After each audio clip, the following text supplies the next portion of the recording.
ഇന്ത്യയിലെ ഹിന്ദു ജനസംഖ്യ ഇപ്പോൾ വളരെയധികം കുറഞ്ഞുകൊണ്ടിരിക്കുകയാണ്. ഒന്ന് ജനന നിരക്ക്. ഇപ്പോൾ കേരളത്തിലേക്ക് ജനനനിരക്ക് നോക്കിയാൽ 2019 നമ്മുടെ ഗവൺമെൻറ് സ്റ്റാറ്റിസ്റ്റിക്സ് അനുസരിച്ച് ഇവിടെ 100 കുട്ടികൾ ജനിക്കുമ്പോൾ 100 കുട്ടികൾ ജനിക്കുന്ന സമയത്ത് അതിൽ 44 കുട്ടികൾ മുസ്ലിം കുട്ടികളാണ്. ഇന്ന് അങ്ങൊരു ചാനലിനെ ചൂണ്ടി പറഞ്ഞല്ലോ, ഒരു അവതാരിക ചോദിച്ച ചോദ്യം, അതൊന്ന് വെളിപ്പെടുത്താമോ? അല്ല, അവതാരികയുടെ വേണ്ട, ചാനൽ പറയാമല്ലോ, റിപ്പോർട്ടർ ചാനൽ. അതെ അതെ, അവർ ചോദിക്കുന്നുണ്ടായിരുന്നു അവർ ഭൂരിപക്ഷമായ എന്താണെന്ന്. ഭൂരിപക്ഷമായ സംഭവിക്കുന്നത് നിങ്ങൾ അഫ്ഗാനിസ്ഥാനിൽ നോക്കൂ. ലെബനോണിലുള്ള 1975 വരെ ഒരു ക്രിസ്ത്യൻ ഭൂരിപക്ഷ രാജ്യമായിരുന്നു. രാമകൃഷ്ണ മിഷൻ്റെ പ്രാർത്ഥനയിൽ യേശുദേവന് വരെയുണ്ട്. പക്ഷേ അവർ നടത്തുന്ന സേവനങ്ങൾ വളരെ വലുതാണ്. അവർ ഒരാളെയും മതം മാറ്റുന്നില്ല. മാതാ മൃദാനന്ദമയുണ്ട്. ആയിരക്കണക്കിന് കോടി രൂപയുടെ സേവന പ്രവർത്തനങ്ങളാണ് അവർ ചെയ്യുന്നത്. എത്രയോ നൂറുകണക്കിന് വീടുകളാണ് വിവിധ മതവിഭാഗങ്ങളിൽപ്പെട്ടവർക്കൊക്കെ വെച്ചു കൊടുത്തത്. ആരെങ്കിലും മതം മാറ്റിയതായിട്ടറിയും? ഒരാളെപ്പോലും മതം മാറ്റുന്നില്ല. അപ്പോൾ സേവന പ്രവർത്തനങ്ങൾ മതം മാറ്റാനായിട്ടുള്ളൊരു മാർഗമായിട്ട് ഉപയോഗിക്കുമ്പോഴാണ് അത് സംഘർഷത്തിലേക്ക് എത്തുന്നത്. ഇപ്പോൾ ലോകത്തിലെ ഏറ്റവും വലിയ സേവന സംഘടനയാണ് സേവാഭാരതി. അപ്പോൾ അവരൊക്കെ നടത്തുന്നത് ഏകദേശം 90,000-ലധികം അധികം വിവിധ സേവന പ്രവർത്തനങ്ങൾ നടത്തുന്നുണ്ട്. ജാതി മതവും ഒന്നും നോക്കാതെ അത്രയും വലിയ സേവന പ്രവർത്തനങ്ങൾ എല്ലാം നടത്തുന്നുണ്ട്. അതിലൊന്നും മതം മാറ്റം ഒരു പരിഗണനയായിട്ട് ഒരിക്കലും വന്നിട്ടില്ല. ഛത്തീസ്ഗഡിലെ സന്യാസ്ത്രീ വിഷയത്തിൽ നമ്മുടെ കേരളത്തിലെ മാധ്യമങ്ങളും ഇവിടെ ഇടത് വലത് മുന്നണിയിലെ രാഷ്ട്രീയ പാർട്ടികളും എം പികളും ഒക്കെ കാണിച്ച ആ വെപ്രാളവും ആവലാതിയും ഇവിടുത്തെ സമൂഹത്തിലുള്ള ജനങ്ങൾ വളരെ ആശ്ചര്യത്തോടാണ് കണ്ടത്. എന്താണ് അങ്ങേക്ക് ഇതിനെക്കുറിച്ച് പറയാനുള്ളത്? ആദ്യം തന്നെ അതിൽ പറയാനുള്ളത്, കോതമംഗലത്തെ സോനയുടെ കാര്യത്തിൽ അതൊന്നും കണ്ടില്ല നമ്മൾ. അതൊന്ന് ആദ്യത്തെ കാര്യം. രണ്ടാമത്, ഇപ്പോൾ ഛത്തീസ്ഗഡ് പോലെയുള്ള സ്ഥലങ്ങളിൽ, പ്രത്യേകിച്ച് നാരായൺപൂർ പോലെയുള്ള ജില്ലകളിൽ, ഇനി 5-6 ജില്ലകൾ നക്സൽ ബാധിത പ്രദേശങ്ങളായിട്ട് അവശേഷിക്കുന്ന ഏതാനും ചെറിയ ജില്ലകളാണത്. അപ്പോൾ അവിടെ പലപ്പോഴും എന്താ സംഭവിക്കുന്നതെന്ന് വെച്ചാൽ, ചില വിഭാഗക്കാർ മാത്രം, ഇപ്പോൾ സ്റ്റാൻ സാമി എന്ന് പറയുന്ന ഒരു അല്പം പ്രായമുള്ള ആളാണ്, ശരിക്കും ഒരു അർബൻ നക്സൽ എന്നാണ് അറിയപ്പെട്ടിരുന്നത്. അപ്പോൾ അദ്ദേഹത്തിനെ അറസ്റ്റ് ചെയ്ത് ജയിലിലായിരുന്നു. പിന്നീട് അസുഖം കാരണം ബെയിൽ വാങ്ങിച്ച് പുറത്തു വന്നു. പിന്നീട് അദ്ദേഹം മരിച്ചു. പക്ഷെ അദ്ദേഹത്തിൻ്റെ ബ്ലാങ്ക് ചെക്സ് ഈ പറയുന്ന മാവോയിസ്റ്റുകളുടെ കയ്യിൽ നിന്ന് കിട്ടിയായിരുന്നു. അപ്പോൾ അദ്ദേഹം ബ്ലാങ്ക് ചെക്സ് കൊടുത്തിരിക്കുകയാണ് അവർക്ക്. ഇതേപോലെ പലരും ബ്ലാങ്ക് ചെക്സ് കൊടുത്തിട്ട് അവിടെ കയറുകയും അവിടെ മതപ്രവർത്തനം നടത്തുകയും ചെയ്യുന്നുണ്ട്. ഇപ്പം നമ്മൾ സേവന പ്രവർത്തനം നടത്തുകയാണെങ്കിൽ അതിൻ്റെ ഭാഗമായിട്ട് മതപരിവർത്തനം നടത്തുക എന്ന് പറയുന്നത് വളരെ തെറ്റായിട്ടൊരു കാര്യമാണ്. ഇപ്പോൾ വളരെയധികം പേര് സേവന പ്രവർത്തനം നടത്തുന്നുണ്ട് ഇന്നത്തെ കാലത്ത്. ഒരുപക്ഷെ ഇതിന് മുമ്പ്, കുറച്ച് നാൾ മുമ്പൊക്കെ ആയിരുന്നെങ്കിൽ സേവന പ്രവർത്തനം നടത്തുന്ന വിഭാഗങ്ങൾ വളരെ കുറവായിരിക്കും. ഇപ്പോൾ നമ്മൾ രാമകൃഷ്ണ മിഷൻ്റെ പ്രാർത്ഥനയിൽ യേശുദേവന് വരെയുണ്ട്. പക്ഷേ അവർ നടത്തുന്ന സേവനങ്ങൾ വളരെ വലുതാണ്. അവർ ഒരാളെയും മതം മാറ്റുന്നില്ല. ഇപ്പോൾ ഇവിടെ മാതാ മൃദാനന്ദമയുണ്ട്. ആയിരക്കണക്കിന് കോടി രൂപയുടെ സേവന പ്രവർത്തനങ്ങളാണ് അവർ ചെയ്യുന്നത്. എത്രയോ നൂറുകണക്കിന് വീടുകളാണ് വിവിധ മതവിഭാഗങ്ങളിൽപ്പെട്ടവർക്കൊക്കെ വെച്ചു കൊടുത്തത്. ആരെങ്കിലും മതം മാറ്റിയതായിട്ടറിയും? ഒരാളെപ്പോലും മതം മാറ്റുന്നില്ല.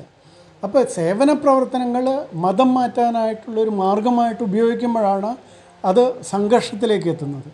കാരണം എന്ന് വെച്ചാൽ, ഇപ്പോൾ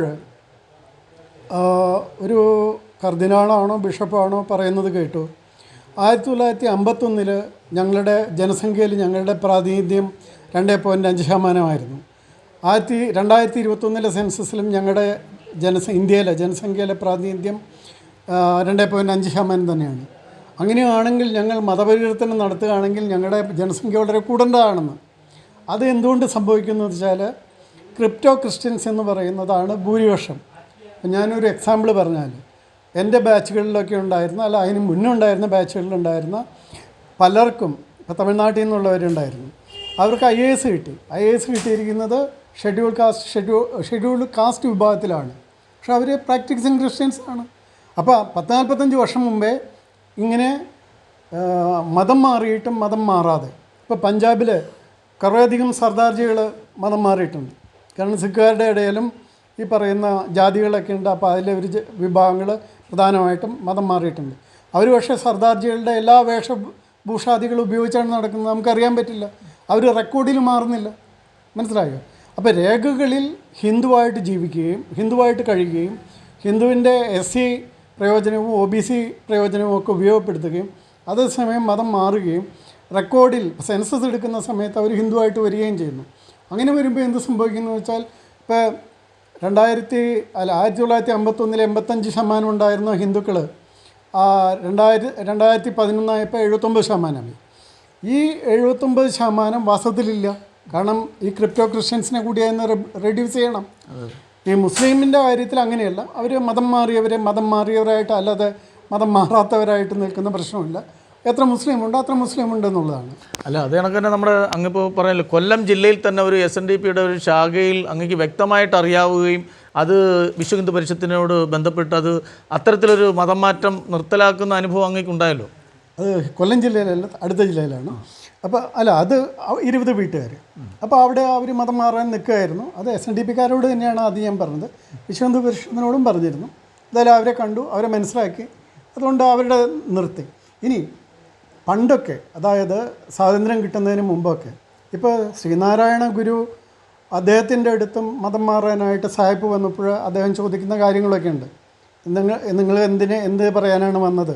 അപ്പോൾ അദ്ദേഹം പറഞ്ഞു, യേശു ജനിച്ചതിന് ശേഷം എല്ലാവർക്കും ഇത് കിട്ടി, എല്ലാവരും ഇടയും പാവം നീങ്ങി കിട്ടി, അങ്ങനെയൊക്കെ പറഞ്ഞ് ഞാനത് കൂടുതൽ പറയുന്നില്ല. എന്തായാലും അവസാനം അദ്ദേഹത്തിന് ഉത്തരം മുട്ടിയപ്പോൾ വീണ്ടും ഇത് റിപ്പീറ്റ് ചെയ്തുകൊണ്ടിരുന്നു. അപ്പോൾ ഗുരുദേവൻ പറഞ്ഞു, ഇത് കണ്ടില്ലേ, ഇത് ആ വിശ്വാസം, അങ്ങനെ വിശ്വാസമുള്ളവർ നമ്മുടെ ഇടയിലില്ല. ഇത് വിശ്വാസമാണ്, അതായത് യുക്തിയല്ല, വിശ്വാസം അത്രമാത്രമാണ്. അപ്പോൾ ഈ വാസ്തവത്തിൽ പണ്ട് അതായത് നമ്മൾ പട്ടിക്കും പൂച്ചയ്ക്കും ഒക്കെ നടക്കാവുന്ന റോഡിൽ കൂടി അത് താണ ജാതിക്കാർക്ക് നടക്കാൻ പറ്റാതിരുന്ന ഒരു സംവിധാനം ഉണ്ടായിരുന്നു. അതൊരു യാഥാർത്ഥ്യമാണ്. ആ സമയത്ത് മതം മാറുന്നവർക്ക് ഇസ്ലാമോ ക്രിസ്ത്യാനിയോ ആയാൽ ആ വഴി ഉപയോഗിക്കാനായിട്ട് സ്വാതന്ത്ര്യം ഉണ്ടായിരുന്നു. അത് മതം മാറ്റത്തിന് വലിയൊരു പ്രേരകവുമായിരുന്നു. വാസ്തവത്തിൽ 1936 ഈ നമ്മുടെ ക്ഷേത്രപ്രവേശന വിളംബരത്തിൻ്റെ ഒരു പ്രധാന കാരണം, അത് വൈക്കം സത്യാഗ്രഹം എന്നൊക്കെ പറയുന്നുണ്ടെങ്കിലും അതിൻ്റെ ഒരു പ്രധാന കാരണം അന്നത്തെ രാജാവ് SRCPക്ക് കൃത്യമായിട്ട് മനസ്സിലായി, ഇത്ര ശതമാനം ആൾക്കാർ ആൾറെഡി മതം മാറിക്കഴിഞ്ഞിരിക്കുന്നു, ഇനിയുള്ളവർ ഇവർ കൂടി മതം മാറിയാൽ ഹിന്ദുക്കൾ ബാക്കിയുണ്ടാകുന്നവർ വളരെ ഒരു ന്യൂനപക്ഷമാകുമെന്ന്. അല്ല, ഇവിടുത്തെ ഇടതിനും വലത് പാർട്ടിക്കാർക്ക് ഇത് അറിയാവുന്ന കാര്യമാണ്. ഇത് മറച്ചു വെച്ചിട്ട് ഇതൊന്നും നടക്കുന്നില്ലെന്ന് അറിയാൻ വേണ്ടി ഈ ബഹളത്തിനവിടെ പോയി. അല്ല, അതുകൂടാതെ ഒരു കാര്യം കൂടി പറയേണ്ടത്, അതായത് ഇപ്പോൾ ഈ അങ്ങനെ മതം മാറിയവർക്ക് എന്താണ്, പുലയപ്പള്ളി, പറയപ്പള്ളി ഇതുപോലുള്ള പള്ളികളൊക്കെ ഇപ്പോഴും അതിൻ്റെ ഉള്ളിൽ ഈ ജാതികളുടെ ജാതിയില്ല എന്നാണ് പറയുന്നത്. ക്രിസ്ത്യാനിറ്റിയിലും മുസ്ലിമിലും ജാതിയില്ല എന്നാണ് പറയുന്നത്. പക്ഷേ 2018 ഒരു സംഭവം ഉണ്ടായത് ആലപ്പുഴ കുട്ടനാട് മേഖലയിൽ ഈ ക്രിസ്ത്യൻ വിഭാഗത്തിൽപ്പെട്ട ആൾക്കാരെ ഒരു സ്കൂളിൽ താമസിച്ചപ്പോൾ ഒരു വിഭാഗം ക്രിസ്ത്യാനികൾ പറഞ്ഞു, മറ്റൊരു വിഭാഗം ഇവിടെ താമസിക്കുകയാണെങ്കിൽ നമ്മൾ താമസിക്കില്ല, അവർ കഴിക്കുന്ന ഭക്ഷണം ഞങ്ങൾ കഴിക്കില്ല, അവർക്ക് കൊടുക്കുന്ന ഭക്ഷണം ഞങ്ങൾക്ക് തരാൻ പറ്റില്ല എന്ന് പറഞ്ഞ് ബഹളം ഉണ്ടാക്കിയത് ഓർക്കുന്നുണ്ടോ? അപ്പോൾ അതായത് ഈ ഹിന്ദുമതത്തിലെ ജാതിയിൽ നിന്നും രക്ഷപ്പെടാൻ വേണ്ടിയാണ് മതം മാറുന്നതെന്ന് പറയുന്നതിൽ യാതൊരു അർത്ഥവുമില്ല. മനസ്സിലായോ? അതേസമയം ഹിന്ദുമതത്തിൽ ഇപ്പോഴും മാറേണ്ടതായിട്ടുള്ള കുറേ കാര്യങ്ങളുണ്ട്. ഇപ്പോൾ കേരളത്തിൽ ഏത് ക്ഷേത്രത്തിലും ഏത് ഹിന്ദുവിനും പോയി നിൽക്കാം. ഇപ്പോൾ ഗുരുവായൂരിൽ ക്യൂവിൽ നിൽക്കുന്നതിൽ ഏറ്റവും മുന്നേ വേണമെങ്കിൽ ഒരു ഷെഡ്യൂൾ കാസ്റ്റിൽപ്പെട്ട മനുഷ്യനായിരിക്കാം. ആ ക്യൂവിൻ്റെ ഏറ്റവും ബാക്കിൽ നിൽക്കുന്നത് ഒരു നമ്പൂരി ആയിരിക്കാം. അതിനൊന്നും യാതൊരു പ്രശ്നവുമില്ല. അതേസമയം എല്ലാ പള്ളികളിലും എല്ലാവർക്കും പോകാൻ പറ്റുമോ? എല്ലാ മോസ്കുകളിലും എല്ലാവർക്കും പോകാൻ പറ്റുമോ? അവരുടെ തന്നെ ആൾക്കാർക്ക്. ജമാഅത്ത് മോസ്കിൽ സുന്നികൾ പോകും, അതുപോലെയുള്ള വിവിധ ഗ്രൂപ്പുകളിൽ അവർ പരസ്പരം പോകും. ഇപ്പോൾ ജക്കോബേറ്റ് പള്ളിയിൽ ഓർത്തഡോക്സുകാർക്ക് പോകുന്നുണ്ടോ? അവർ തമ്മിൽ വഴക്കെത്ര നടക്കുന്നു? അപ്പോൾ ഇത് അവിടെയും നടക്കുന്നുണ്ട്. അപ്പോൾ ഇതിൻ്റെ ഒന്നും പേരിലല്ല ഇപ്പോൾ ഇങ്ങനൊരു ഇത് നടക്കുന്നത്. അപ്പം ഛത്തീസ്ഗഡിലെ കാര്യം പറയുകയാണെങ്കിൽ അങ്ങനെ അവിടെ 2-3 നിയമങ്ങളുണ്ട്. ഒന്ന് ഈ മതം മാറ്റ നിരോധന നിയമമുണ്ട്. അതുകൂടാതെ പ്ലേസ്മെൻറ്റ് ഓഫ് എംപ്ലോയ്മെൻറ്റ്. ഈ നിയമമൊക്കെ കോൺഗ്രസ് സർക്കാർ ഈ സമയത്ത് കൊണ്ടുവന്നതോ? അത് ഏത് ഗവൺമെൻറ് ആയാലും നിയമം സുപ്രീം കോടതി വരെ അപ്രൂവ് ചെയ്തിരിക്കുന്ന നിയമമാണ്. ആര് കൊണ്ടുവന്നാലും അങ്ങനെ നിയമമുണ്ട്. പല 10-13 സംസ്ഥാനങ്ങളിൽ അങ്ങനെ നിയമമുണ്ട്. അതുകൂടാതെ ഒരു പ്ലേസ്മെൻറ്റിൻ്റെ ഒരു നിയമമുണ്ട്. ആ നിയമം അനുസരിച്ച് ഒരു ജില്ലയിൽ നിന്ന് മറ്റൊരു ജില്ലയിലേക്ക് ജോലിക്ക് പോകുകയാണെങ്കിൽ അവിടെ അത് ഡിസ്ട്രിക്ട് അധികൃതരെ അറിയിച്ചിട്ട് അവരെ ആ രീതിയിൽ അവർക്ക് മറ്റൊരു ഡിസ്ട്രിക്റ്റിൽ പോകാൻ പറ്റുള്ളൂ. മറ്റൊരു സ്റ്റേറ്റിലേക്ക് പോവുകയാണെങ്കിലും അതിന് മുമ്പ് അവിടെ അറിയിക്കേണ്ട കാര്യങ്ങളുണ്ട്, നിയമപരമായിട്ട് എടുക്കേണ്ട കാര്യങ്ങളുണ്ട്. ഇപ്പോൾ 3 പെൺകുട്ടികളെ അങ്ങനെ മറ്റൊരു സ്റ്റേറ്റിലേക്ക് കൊണ്ടുപോകണമെങ്കിൽ അങ്ങനെയുള്ള നടപടികൾ അതൊന്നും ആ നിയമ നടപടികൾ സ്വീകരിക്കാത്തതിൻ്റെ ഭാഗമായിട്ടാണ് വന്നിരിക്കുന്ന പ്രശ്നം, അതല്ലാതെ ഒരു വിഷയമല്ല. അല്ല, അപ്പോൾ അതുണ്ട്. പിന്നെ അവർ ക്രിസ്ത്യാനികളായി കഴിഞ്ഞു എന്ന് പറയുന്നു. റെക്കോർഡിൽ എന്താണ്? ഒരു ഹിന്ദുക്കളാണ്. അപ്പോൾ അതും നിയമവിരുദ്ധമാണ്. അപ്പോൾ നിയമവിരുദ്ധത അവിടെ കുറച്ചുണ്ടായിരുന്നു. അപ്പോൾ ഈ സേവനങ്ങളുടെ കാര്യം പറഞ്ഞാൽ ഞാൻ പറയുകയാണെങ്കിൽ ഇപ്പോൾ രാമകൃഷ്ണ മിഷൻ്റെ കാര്യം പറഞ്ഞു, അല്ലെങ്കിൽ നമ്മുടെ മാതാമർദ്ദാനമ്മയുടെ കാര്യം പറഞ്ഞു. അപ്പോൾ അതിനെ ഇപ്പോൾ ലോകത്തിലെ ഏറ്റവും വലിയ സേവന സംഘടനയാണ് സേവാഭാരതി. അപ്പോൾ അവരൊക്കെ നടത്തുന്നത് ഏകദേശം 90,000-ലധികം അധികം വിവിധ സേവന പ്രവർത്തനങ്ങൾ നടത്തുന്നുണ്ട്. ജാതി മതവും ഒന്നും നോക്കാതെ അത്രയും വലിയ സേവന പ്രവർത്തനങ്ങൾ എല്ലാം നടത്തുന്നുണ്ട്.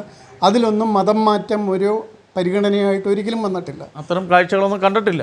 പക്ഷേ ഇതിലെന്ത് സംഭവിക്കുന്നു എന്ന് വെച്ചാൽ മതം മാറ്റമാണ് ഇതിൻ്റെ ഉദ്ദേശം എന്ന് വരുന്നത്. അവിടെയാണ് പ്രശ്നം. ഇപ്പം ഞാനെല്ലാം ക്രിസ്ത്യൻ സ്കൂളുകളിൽ പഠിക്കുകയും കോളേജിൽ പഠിക്കുകയും ചെയ്തതാണ്. അവിടെല്ലാം നല്ല സേവനം ചെയ്തിരുന്നതായിട്ടാണ് എനിക്ക് മനസ്സിലായിട്ടുള്ളത്. പക്ഷേ ഇതിലെ ഒരു വിഭാഗത്തിൽപ്പെട്ട ചിലർക്ക് ഈ ഹിന്ദുക്കളെ മതം മാറ്റുക, എന്നാൽ ഏതെങ്കിലും മുസ്ലിമിൻ്റെ അടുത്ത് മതം മാറ്റാൻ പോകുന്നുണ്ടോ? ഇപ്പോൾ സച്ചാർ കമ്മീഷൻ പറയുന്നു മുസ്ലിം സമുദായമാണ് ഏറ്റവും പാവപ്പെട്ടവരായി കിടക്കുന്നത്, പ്രത്യേകിച്ച് കേരളത്തിന് പുറത്തുള്ളവർ. അവിടെ ഏതെങ്കിലും സ്ഥലത്ത് ഇവർ ഈ സേവനത്തിന് പോകുന്നുണ്ടോ? പോകുന്നില്ലല്ലോ. എന്തുകൊണ്ട് പോകുന്നില്ല? എന്തുകൊണ്ട് മുസ്ലിമുകൾക്ക് സേവനം നടത്താൻ ഈ മിഷണറിമാർ പോകുന്നില്ല? അതൊരു ചോദ്യം തന്നെയാണ്. അത്തരം അത് ഇപ്പോൾ മനസ്സിലാകട്ടെ. അല്ല, അപ്പോൾ അതുകൊണ്ട് ഇനി ഉണ്ടാകുന്ന പ്രശ്നം എന്താണെന്ന് വെച്ചാൽ ഇന്ത്യയിലെ ഹിന്ദു ജനസംഖ്യ ഇപ്പോൾ വളരെയധികം കുറഞ്ഞുകൊണ്ടിരിക്കുകയാണ്. ഒന്ന് ജനന നിരക്ക്. ഇപ്പോൾ കേരളത്തിലേക്ക് ജനനനിരക്ക് നോക്കിയാൽ 2019 നമ്മുടെ ഗവൺമെൻറ് സ്റ്റാറ്റിസ്റ്റിക്സ് അനുസരിച്ച് ഇവിടെ 100 കുട്ടികൾ ജനിക്കുമ്പോൾ 100 കുട്ടികൾ ജനിക്കുന്ന സമയത്ത് അതിൽ 44 കുട്ടികൾ മുസ്ലിം കുട്ടികളാണ്. ഇത് 2019 ഡാറ്റയാണ്, ഗവൺമെൻറ്റിൻ്റെ ഡാറ്റയാണ്. 41 കുട്ടികളാണ് ഹിന്ദു കുട്ടികൾ.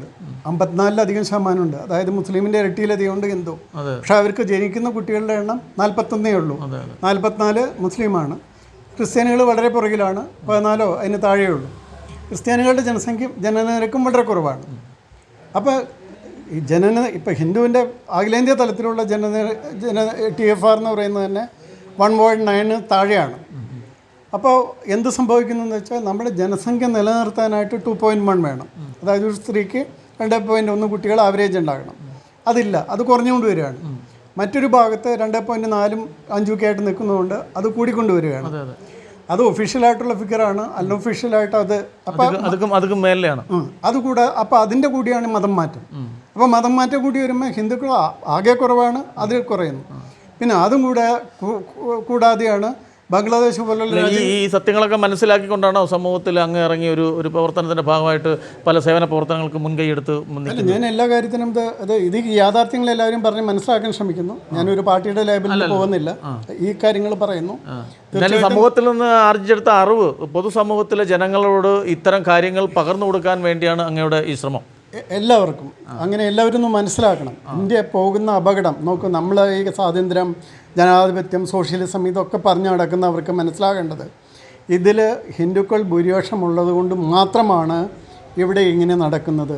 നിങ്ങൾക്ക് ഇന്നത്തെ ഭരണഘടനയും ഇന്നത്തെ സമ്പ്രദായങ്ങളും നിലനിർത്താൻ പറ്റുന്നത് അതുകൊണ്ടാണ്. നോക്കുക, ലോകത്തിൽ ഇസ്ലാം ഭൂരിപക്ഷമായ ഒരു രാജ്യവും അവിടെ ജനാധിപത്യപരമായി നിലനിൽക്കുന്നില്ല. അതെല്ലാം മതാധിപത്യപരമായിട്ടാണ് നിലനിൽക്കുന്നത്. ഇന്ന് അങ്ങൊരു ചാനലിനെ ചൂണ്ടി പറഞ്ഞല്ലോ, ഒരു അവതാരിക ചോദിച്ച ചോദ്യം, അതൊന്ന് വെളിപ്പെടുത്താവോ? അല്ല, ആ അവതാരികയുടെ വേണ്ട, ചാനൽ പറയാമല്ലോ, റിപ്പോർട്ടർ ചാനൽ. അവർ ചോദിക്കുന്നുണ്ടായിരുന്നു അവർ ഭൂരിപക്ഷമായ എന്താണെന്ന്. ഭൂരിപക്ഷമായ സംഭവിക്കുന്നത് നിങ്ങൾ അഫ്ഗാനിസ്ഥാനിൽ നോക്കൂ. ലെബനോണിലുള്ള 1975 വരെ ഒരു ക്രിസ്ത്യൻ ഭൂരിപക്ഷ രാജ്യമായിരുന്നു. അവിടെ പാലസ്തീനികളും ബാക്കി എല്ലാവരും കുടിയേറി. കുറച്ച് കഴിഞ്ഞ് അവർ പെരുകി. അവർ ഭൂരിപക്ഷമായി. അവർ ഭൂരിപക്ഷമായതോടുകൂടി അതൊരു ഇസ്ലാമിക് സ്റ്റേറ്റായി. ഇപ്പോഴത്തെ സ്ഥിതി നോക്കുക. ചാനലുകളിൽ ഇതേ കണക്ക് വന്നിട്ട് സംസാരിക്കാൻ പറ്റില്ല. അല്ല, ഇപ്പോൾ കേരളത്തിൽ തന്നെ മീഡിയ ഫണ്ട് ചാനലിൽ എത്ര മുസ്ലിം യുവതികൾ വാർത്ത അവതരിപ്പിക്കുന്നുണ്ട്, വാർത്താ അവതരണത്തിൽ പങ്കെടുക്കുന്നുണ്ട്, ചർച്ചകളിൽ പങ്കെടുക്കുന്നുണ്ട് എന്നുകൊണ്ട് അവിടെ അതുപോലും സ്വതന്ത്ര ഇന്ത്യയിൽ, ജനാധിപത്യ ഇന്ത്യയിൽ അവിടെ നടപ്പാക്കാനായിട്ട് അവർ ചെയ്യുന്നില്ല. അത് കാണാം. അപ്പോൾ ബാക്കിയുള്ളിടത്ത് എന്ത് സംഭവിക്കുന്നു? ഈ പറയുന്ന ആൾക്കുണ്ടാവുന്നത് അവർ ടി വിയിൽ വരുന്നതൊക്കെ നിരോധിക്കപ്പെടും. ഇപ്പോൾ അഫ്ഗാനിസ്ഥാനിൽ കണ്ട പോലെ അവരെന്ത് സ്വാതന്ത്ര്യത്തോടെ ജീവിച്ചതാണ് 20 കൊല്ലം. ഈ 2023 മുമ്പ് 20 കൊല്ലം അതിന് വളരെ മുന്നും വളരെ ഇതായിട്ടുണ്ടായിരുന്നു. പക്ഷേ ആ 20 കൊല്ലം അവിടുത്തെ സ്ത്രീകൾ പഠിക്കുകയും അവർ ഡോക്ടേഴ്സ് ആവുകയും എഞ്ചിനീയേഴ്സ് ആവുകയും സയൻറ്റിസ്റ്റ് ആവുകയും അങ്ങനെ എല്ലാ വിധത്തിലും പുരോഗതി പ്രാപിക്കുകയൊക്കെ ചെയ്തുകൊണ്ടിരുന്ന സ്ത്രീകളാണ്. ഇപ്പോഴവർക്ക് എന്താണ് ഉള്ള അനുഭവം? പഠിക്കാൻ പോകാൻ പറ്റില്ല,